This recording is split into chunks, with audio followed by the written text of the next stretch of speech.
Life as a marketer was a relentless race, but I was good at it, really good. My name's Lucy, and by the time I hit 33, I had nailed down almost everything I'd set my sights on, including buying my own place. Only a couple of payments left and the apartment would officially be mine. No time for slowing down, though, not even for romance. That is, until I bumped into Jack. Jack was one of those rare guys who seemed to have popped right out of some dreamy fiction, where chivalry wasn't dead. We met at a local coffee shop, both of us reaching for the last blueberry muffin. He let me have it, but not without securing my number as a trade-off. Smart guy. From then on, it was like a fast-forward montage from a movie. Dates flowed into weekends away, and gifts started appearing on my doorstep, nothing extravagant, but always thoughtful. He had this knack for remembering things I mentioned in passing, my favorite author, that I loved tulips over roses, or how I preferred my coffee. It wasn't long before I was head over heels. And his attachment to his mom? I admired it. He'd call her every day, made sure she had everything she needed. "She's my queen," he'd say, and I saw it as a sign of his loyalty and love. A guy who treated his mom like royalty was bound to treat his wife like a queen, right? Then came the proposal. It was nothing fancy, just us, in our favorite little park. The ring was perfect, simple and elegant, just like I always wanted. I said yes, without skipping a beat. But when we started talking about where we'd live, that's when things got a bit sticky. His mom, Maggie, sweet as she was in her own way, had her own ideas. She wanted us to move in with her. Jack broached the topic gently one evening, while we were cleaning up after dinner in my apartment. "Lucy, babe, Mom suggested we move in with her. Saves money, and she'd love the company," he said, drying a plate and not quite meeting my eyes. I put down the dish I was washing, water still running. "Jack, I love your mom, you know I do. But babe, we need our own space. Just us." He looked conflicted but nodded. "I get it, I really do. It's just, Mom's alone a lot, you know?" I turned off the water and leaned against the counter. "What if we find a place nearby? That way, we're close, but not too close. She can have us over anytime she wants, but we keep our privacy too. How does that sound?" Jack's face brightened. "Yeah, that could work. I'll talk to her about it." And so, we compromised. We found a rental not 10 minutes from Maggie's place. It seemed ideal. I figured over time, as we settled into married life, Jack's attachment might shift more towards our little unit. With that in mind, I rented out my apartment and started stashing away the extra income. The move was smoother than I expected.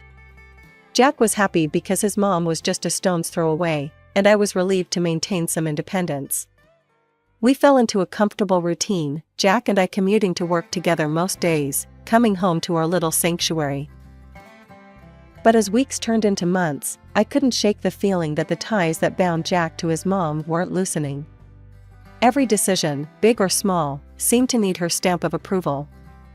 I found myself wondering if our compromise was truly that, or just a temporary fix to a permanent issue. Life was bustling as usual, my marketing job keeping me on my toes during the day, and the new marital home chores waiting each evening. Things took a sharp turn when Maggie fell sick. It wasn't anything life-threatening, thank goodness, but enough to knock the strength out of her. "Lucy, can you check on Mom after work? She's really not feeling well," Jack asked one morning as we were rushing out the door, his face lined with worry.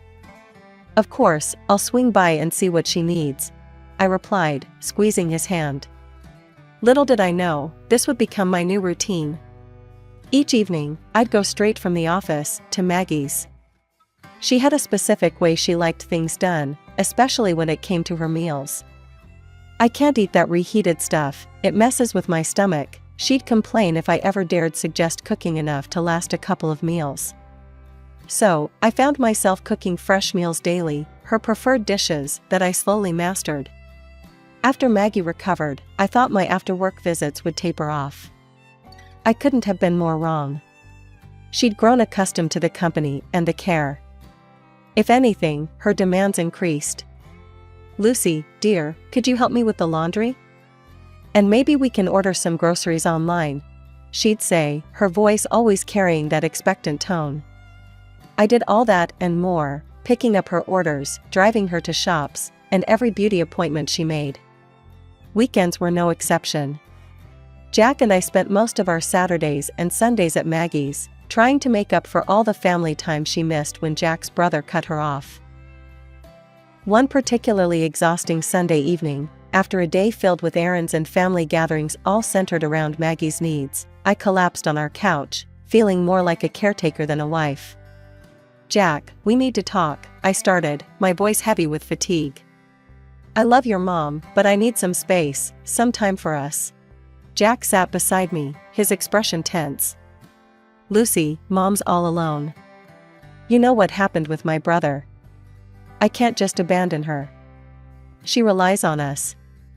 I knew about his brother, how he and his wife had moved away, cutting off all contact with Maggie after their wedding. Torn between my need for independence and my husband's loyalty to his mother, I felt isolated. Yet, seeing Jack so earnest, so committed to not repeating his brother's path, I relented. "Okay, Jack. We'll keep things as they are for now," I conceded, trying to mask my disappointment. "Thank you, babe. I know it's a lot.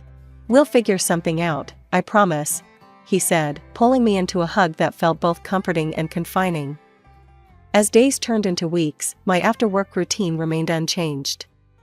Maggie's house became a second job, one that paid in tired smiles and a sense of duty.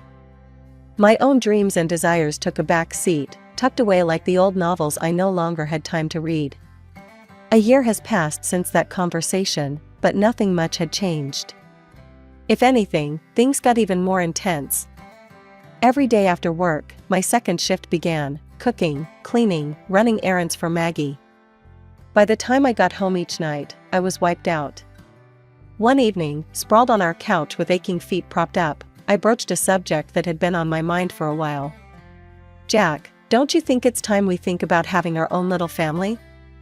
I asked, trying to sound as casual as possible, despite the butterflies in my stomach. Jack's face lit up, a stark contrast to my tired expression. "That's a fantastic idea, babe. Imagine a little one of ours running around. And hey, we could buy a bigger house, move in with Mom to help out. What do you think?" The thought of living permanently under the same roof as Maggie sent a chill down my spine. I was thinking more along the lines of just us, you know? Just our little family. "We can talk about that part later, let's just focus on the baby for now," Jack said quickly, probably sensing my hesitation. I agreed, knowing we needed a serious discussion about boundaries before anything was set in stone. Despite the unresolved living situation, we told Maggie about our plans to try for a baby. Her smile didn't quite reach her eyes. "A baby, huh? That's wonderful. You two will make great parents." Her tone was flat, and I couldn't help but feel a pang of guilt, wondering if she felt like we were trying to replace her with a new family member. But I pushed those thoughts aside, focusing on the future. Months turned into a year, and despite all our hopes and efforts, nothing happened. I followed every health tip I could find, cut out alcohol, ate healthier, hit the gym more. Still, no baby. Worried, I booked an appointment with a specialist to see if something was wrong. Sitting in the sterile clinic, after countless tests, the doctor finally had some answers. "It's unusual, Lucy, but your blood work shows elevated levels of a hormone found in birth control pills. Have you been taking any form of contraceptive?" I stared at him, bewildered. "No, absolutely not. We've been trying to conceive. Why would I take birth control?" The doctor looked just as confused as I felt. "It's definitely odd. If you're sure about not taking any contraceptives, this shouldn't be happening. Sometimes, prescriptions can get mixed up." I thanked him, my mind racing as I left the clinic. The drive home was a blur. How could this be happening? I'd been so careful with everything, checking and double-checking everything I consumed. Did someone tamper with my medication? The idea seemed ludicrous, but desperation and confusion clouded my thoughts. That evening, as per usual, I was at Maggie's house, cleaning up after dinner when I noticed something that made my heart stop. An empty package of birth control pills peeking out from underneath some other trash in the bin. The room spun a little as I pulled it out, examining it. This had to be a mistake. "Maggie, can I ask where these came from?" I said, holding up the blister pack for her to see. My voice was calm, but inside, I was anything but. Maggie glanced over, her face draining of color as she saw what was in my hand. "Oh, those? I don't know, must be old," she stammered, looking anywhere but at me. "That's funny, because it looks recent. And I just found out I'd been having birth control in my system. Been wondering why we couldn't get pregnant," I said, each word sharper than the last, watching her closely. The air felt heavy, thick with tension as Maggie shifted uncomfortably in her chair. "Lucy, you have to understand, Understand what, Maggie? That you've been messing with my life? My marriage?" The shock was giving way to a burning anger, my voice rising despite my attempt to control it. Maggie sighed, a long, weary sound. "It's just, if you had a baby, then you'd stop coming around as much. Jack would stop. I can't lose him too, not like I lost his brother," she confessed, her voice cracking with emotion. "So you decided to play God with my body?" I was incredulous, feeling the sting of betrayal from someone I had trusted, someone I had cared for. "I'm sorry, Lucy. I thought I was protecting my time with my son. That's all." Her apology sounded hollow, doing nothing to cool my anger. I didn't have it in me to argue further. I left her house, a storm of emotions brewing inside me. At home, I waited for Jack, rehearsing the conversation in my head. When he walked through the door, I didn't waste a moment. "Your mom has been replacing my vitamins with birth control pills. That's why we couldn't get pregnant. I found the pack in her trash." I blurted it out, the words tasting bitter. Jack froze, his expression one of confusion that slowly morphed into disbelief. "Mom? No, she wouldn't." She admitted it, Jack. "She did it because she thought we'd stop visiting if we had a baby." After a moment of tense silence, he sighed, running his hands through his hair. "Lucy, I know it sounds bad, but, you know Mom's been alone a long time. She was just scared. Can't you see that? Please don't be mad at her." "Mad? Jack, she violated my body, our trust. How can you just stand there and defend her?" I couldn't believe what I was hearing. It felt like the world was upside down. "I get it, it's messed up. But she's my mom, Lucy. We can get past this, right? Let's just forget it happened and move on," he said, almost pleading. Forget it happened? As if it were that simple. But I saw in his eyes that arguing would get me nowhere. From that day, I kept a vigilant watch over everything in our home. No more unsupervised visits to the medicine cabinet for Maggie. 2 months later, despite the odds, I found out I was pregnant. The joy was tempered by caution, given the recent betrayal. When we told Maggie, her reaction was as cold as ice. "That's nice," she said flatly, then immediately asked about dinner plans as if nothing significant had been shared. Prepping for the birth of my baby became my new project, as intense as any marketing campaign I'd ever run. I signed up for prenatal classes, eager to learn everything I could about bringing my baby into the world as naturally as possible. Yet every class was a sharp reminder of my solo journey. Couples filled the room, hands entwined, while I sat alone, my chair next to me painfully empty. Jack made excuses for every session. "Babe, you know I've got so much on at work, and Mom needs me tonight." Or, "I'm just not up for it, you know how these things make me feel." It was always something. Feeling more and more isolated, I threw myself into planning for the birth.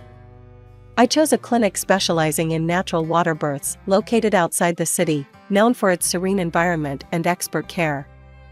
It wasn't cheap, but I had been saving every penny from the rental income of my apartment. This was about bringing my baby safely and peacefully into the world, and I wasn't going to cut corners. One evening, while dining at Maggie's, the conversation inevitably turned to finances. "You know, Lucy, I heard those birthing centers cost a fortune. Why waste money when the hospital here does just fine?"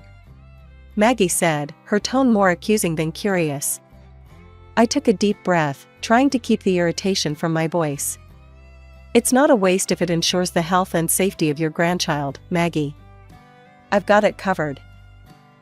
Jack, who had been half listening, suddenly tuned in. "Covered? How's that?"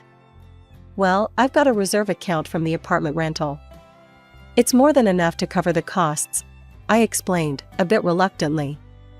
Maggie's eyes sharpened, her interest visibly piqued. "Oh, you've been saving up? That's good foresight." I nodded, feeling their gaze heavy on me, knowing I might have disclosed too much. Quickly, I steered the conversation elsewhere, discussing potential baby names to divert their focus. Despite the ongoing stress, I continued my solo visits to the prenatal classes, each time returning a little more empowered but also a little lonelier. The clinic staff was supportive, and I often stayed back to ask questions about the birth process. Each visit made me more certain of my decision: this was the right place for my baby to come into the world. With the countdown to motherhood ticking ever louder, I decided a short trip to visit my parents in their city was just what I needed. It had been too long since I had surrounded myself with family who were nothing but supportive and loving, a stark contrast to the tense atmosphere back home. My heart felt lighter as I caught up with old school friends and spent precious moments with my grandmother, promising her that my son would bear the name of my late grandfather. But barely a day into my visit, my phone buzzed with a call from Jack, his voice edged with urgency. "Lucy, you need to come back. Now." Panic surged through me. "What's happened? Is everything okay?" "Just come back, okay? It's important," he pressed, hanging up before I could probe further. Worried and confused, I packed up and headed back, my mind racing with possibilities of what could demand such an abrupt end to my visit. As I opened the front door of our home, the sight that greeted me sucked the air right out of my lungs. The house was a disaster zone, empty bottles, pizza boxes strewn across the floor, sticky stains marking the tiles. It looked like the aftermath of a wild party. Jack, smelling of booze and barely standing straight, waved a hand dismissively at the mess. I threw a bash to celebrate the baby coming. "Clean this up, will ya? I can't stand the mess." I stared at him, disbelief and anger swirling inside me. "You called me back for this? To clean up your party? Why couldn't you handle it?" He shrugged, a sloppy grin on his face. "Come on, Lucy. Don't be like that. It was a party for our kid." "A party that I wasn't even here for," I snapped back, my energy draining just thinking about the cleanup ahead. With a heavy heart, I started cleaning. Jack had already stumbled to our room, leaving me to deal with the chaos alone. The physical strain of bending, lifting, and scrubbing was immense, especially being so far along in my pregnancy. By the time I finished, my body ached, and I felt contractions starting, a sharp reminder that the baby was almost here. The next morning, labor kicked in full force. Alone and scared, I called a taxi to take me to the clinic. Jack, barely awake and nursing a hangover, mumbled something about meeting me there later. At the clinic, surrounded by medical staff, but devoid of the emotional support I so desperately needed, I gave birth to a beautiful baby boy. The pain of labor paled in comparison to the ache in my heart from doing it without Jack by my side. He showed up hours later, his congratulations feeling hollow and forced. "I'm here now, huh? Let's just focus on the little guy," he said, avoiding my eyes. The coldness in his voice stung, but nothing hurt more than Maggie's reaction, or lack thereof. When I called her with the news, her response was curt. "A baby shouldn't be shown off until he's at least a month old. Keeps away the bad vibes." Her words, so devoid of warmth, didn't surprise me as much as they should have. In a way, I was relieved. No visits from her meant one less thing to worry about. After what felt like an eternity, I finally brought my baby boy home from the clinic. The quiet of the house was a stark contrast to the chaotic events of the past few weeks. Despite the calm, an undercurrent of tension lingered, especially with Jack's nonchalant revelation that his mother had taken off on a vacation. A few days into adjusting to motherhood, I received the clinic bill. My heart sank when I saw the balance due, $5,000 more than what the insurance covered. Confident about my financial backup, I logged into my account to transfer the funds, only to find the balance shockingly low. Way below what should have been over $50,000. Panic set in, my breaths quick and shallow. Dialing Jack with trembling hands, I braced for his explanation. "Jack, there's hardly any money left in the reserve account." "What happened?" His reply was casual, dismissive almost. "Oh, yeah, Mom needed some cash for her vacation. You know, to unwind and all." "Jack, are you telling me you gave our savings, over $40,000, to your mother?" "It's our son's future, Jack." "How could you?" My voice rose, a mix of disbelief and rising anger. "Babe, come on. You're blowing this out of proportion. And anyway, you stopped cleaning up at Mom's place, she's tired." "She deserves some fun," he retorted. That was the final straw. His words echoed in my ears, each one chipping away at the last vestiges of patience I had for this marriage. By evening, I was sitting in front of a lawyer, divorce papers spread out in front of me. When Jack saw the papers, his reaction was not what I expected. No anger, no sadness, just a resigned, almost relieved, "All right then." He signed them with a steady hand, grabbed his coat, and left without another word, heading straight to his mother's place. Feeling a mix of liberation and deep sorrow, I decided it was time for me and my son to leave, at least for a while. We went to my parents' house, where I was greeted with warm hugs and soothing words, a stark contrast to the coldness of my now strained marriage. "Lucy, you need to talk to Jack's brother," my dad suggested one evening. He went through something similar with Maggie. Hesitant but curious, I reached out to Jack's estranged brother. The conversation that unfolded was eye-opening. He told me about how Maggie had tried to control his wife's inheritance, how it tore their marriage apart until he chose his wife over his mother. Maggie had cut all ties with him in retaliation. "Lucy, she won't change. I learned that the hard way. You've got to look out for yourself and your kid," he advised, his voice heavy with the weight of experience. Hanging up, I felt a mix of emotions swirling inside me. Jack had chosen his mother over our family, just as his brother warned might happen. The realization was painful but clear. The final straw had been pulled, the last line crossed. I stood in the police station, a mix of resolve and nervous energy swirling through me as I detailed everything to the officer on duty. My voice was steady, though my hands trembled slightly. My husband transferred money from my account without my knowledge, and I believe he forged my signature to do it. Over the following weeks, a full investigation unfolded. It revealed not only had Jack forged my signature, but he had also given his mother access to the funds. The evidence was undeniable, and eventually, both were charged. In court, Jack's face was unreadable as the judge handed down their sentences. Both received suspended sentences for their crimes. Jack was also ordered to pay alimony for our son, ensuring at least some financial stability for our future. I reached out to the family of Jack's brother, driven by the conversation I had with him. They welcomed me with open arms. It turned out they were nothing like the monsters Maggie had painted them to be. Their warmth and acceptance were a soothing balm to the wounds left by my former in-laws.